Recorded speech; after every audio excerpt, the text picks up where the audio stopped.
guys? It's King NYC22, and today we're going to play,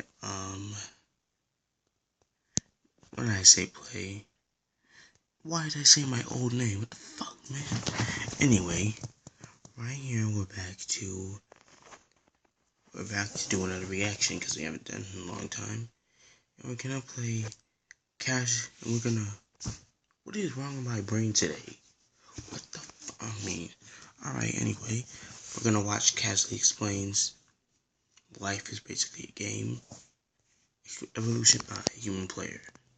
So, since the first playable characters came out, the devs have been working on the human player type for what seems like 3 billion years, and I'll admit that I haven't even gotten through all the levels yet, but I've been pretty impressed so far, so I wanted to give a critical review of the current content.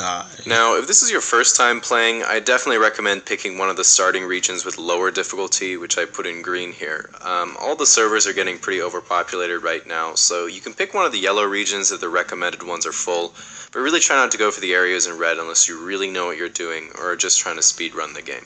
Pretty much all areas are player versus environment zones, but there are a few player versus player areas around here, and if you really want to play on a private server, you can do that over here, but the admins aren't so great, and it sucks if you change your mind because after you're there, you can't leave, so I'd probably give it a miss.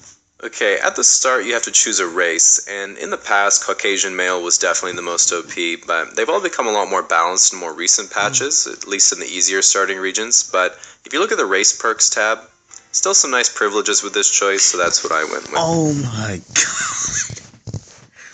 Let's see. Faster time through airport security. Sometimes mistake it for a celebrity in Asian countries. When you're good at something, people will attribute it to skill. Racial slangs terms for you that aren't even that bad.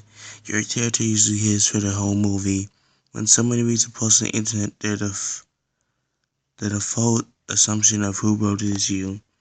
Natural Arctic camouflage. Okay, so once you've chosen your starting region and race, you have to go through a 9-month loading screen while your character spawns, and that already sounds bad, but what's even worse is that once you've actually spawned, you have to go through 18 levels of tutorial, the first few of which are just interactive cutscenes. Even when you get to start moving around and interacting with the environment, what kinda sucks is that the only other users you really get to interact with are the 2 parent players that take you through the start of the tutorial, and the trouble is if they haven't advanced their parenting skill tree, you end up with really screwed up stats for the rest of the game. That's really just down to the RNG of who you get paired up with. So the first few levels of tutorial really aren't so memorable, but once you've made it to level 5 or 6, you've usually unlocked the friendship and knowledge trees, but you do have to spend around 6 hours a day at a learning academy to keep leveling that up.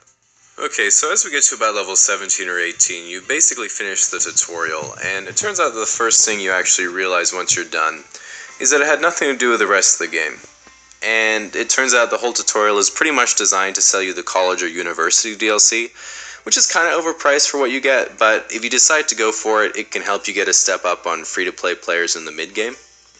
So the mid-game itself generally takes place between around level 18 and 65, where the 2 biggest focuses are on sustaining the newly unlocked relationship meter and generating in-game currency, which is usually denoted in dollars. So first of all, the relationship meter. This is the built-in drive to find a sexual companion, spend time with them, and reproduce. You see, though it's dry humor, Casually Explained is a great YouTuber.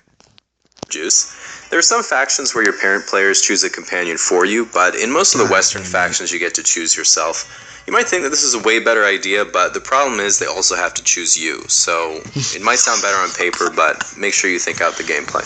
Now, when it comes to generating in-game currency, the most common strategy is to trade your playtime for dollars. If you see most users during this process, while they're technically still actual players, the majority of them are running scripts, so they're typically AFK and are pretty much indistinguishable from NPCs. So because it's an MMO, there aren't really any distinct objectives, and generally sometime during the mid-game you have to figure out what it is that you want to do.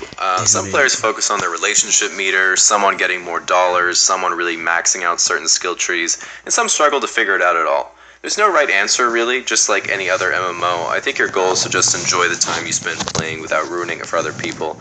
Hopefully when you're a higher level you can get to the point where you enjoy helping players who might be struggling. Of MS Painting, huh? Yep. when you do get to around level 65, they say you should be at the end game content, but in practice this is getting later and later all the time, despite the level cap remaining pretty much the same. But nevertheless, what's good here is that you generally have a pretty fulfilled relationship meter, your important skill trees are maxed out, you can generally spend the rest of your time exploring the map and doing the things you want to do. Trouble is that at this point it can be hard to actually do those things because you start to experience a lot of bugs with your character. It's just because with the amount of variation in each user's programming, you can't expect it to function perfectly after so many iterations. Around level 80 is when you'll really start to encounter a lot of errors, until eventually the screen just goes black and your playtime is over. A lot of users wonder what actually happens at this point, and no one really knows. Some players think you respawn, some think you only get to play once, some even think you unlock a sandbox mode where you can basically just play over all the good bits on a special map. But you know, it doesn't seem to me like there's a big difference between before you start the game and after you finish, so don't overthink it and make the most of your playtime.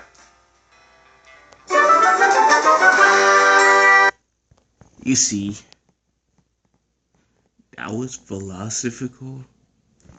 I botched that word bad. God damn it. And it was funny at the same time. The sad thing is I got every single joke that was there. He actually did this very well. Especially with the MS Paint animations. That made it so much better. Alright guys. I know I haven't updated in a long time. But I was telling you some news about my roleplay. I am going to attempt to start uploading the episode soon. I have a script for the first episode. Now I just need to record it. Make sure you tell your friends about this video. Thanks for watching.